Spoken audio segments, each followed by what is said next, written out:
Well, today we're beginning Law Week here at KHON2. Legal questions answered for free later today. Every morning on Take Two, we'll tackle a legal issue. Right now, we're joined by Bankruptcy Attorney Blake Goodman to talk about consumer and bankruptcy law. Good morning and welcome. Good morning, Christine. Thanks for having me. Now, the word bankruptcy, it can strike fear in someone, and it can be really intimidating. So tell us a little bit more about when's a good time to file. You know, Christine, people file bankruptcy because it looks like it's the end of their rope. There are no other options in order to keep food on the table, a roof over your head.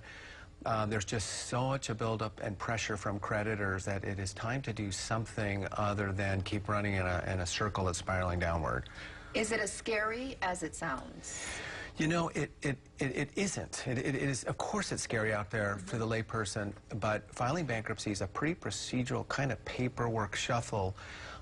You're 99% of the time you're not going to lose any assets. That's the big scary thing. Yeah, it's very, very few cases in the United States where any assets are lost. So it's really just your creditors that get either erased or reorganized, and your assets and everything else remain intact, and your income and all that stuff. So it's really not that scary. So that goes the same for a business bankruptcy as well as a consumer individual bankruptcy? Well, there's big business bankruptcies called a Chapter 11, which is a reorganization plan. And no, the idea behind that is not to lose assets either, but to reorganize.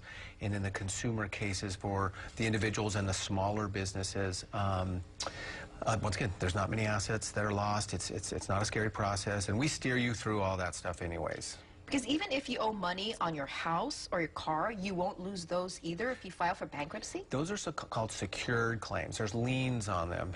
If you file bankruptcy, no, you're not going to get a free car and a free house by erasing the debt. You've got to pay those payments off in order to keep the collateral. But as well, you could surrender them. In other words, I can't afford my car, I want to give it back. The debt is erased as well as you don't get the car anymore if you don't make the payments. But you don't lose those things. The pressure's off. That's right. Okay. That's right.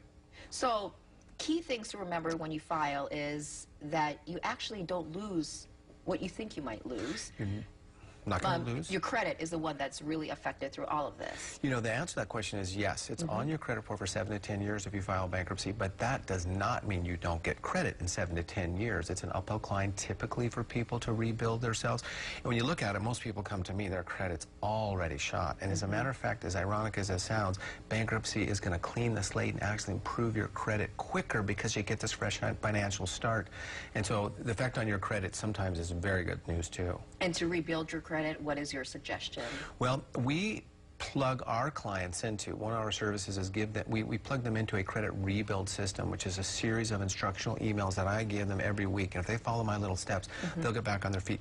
But it all has to do with reestablishing your credit with small credit cards, knowing how to use those credit cards correctly, and you get back on your feet in a matter of years. Typically, it's not forever. All right. Blake Goodman, thank you so much for all that advice and just for breaking it down for us, because, again, bankruptcy can be really scary, and you might think it's very complicated, but you can file and things can be okay if you work to rebuild your credit. Thanks for being here. Thank you, Christine.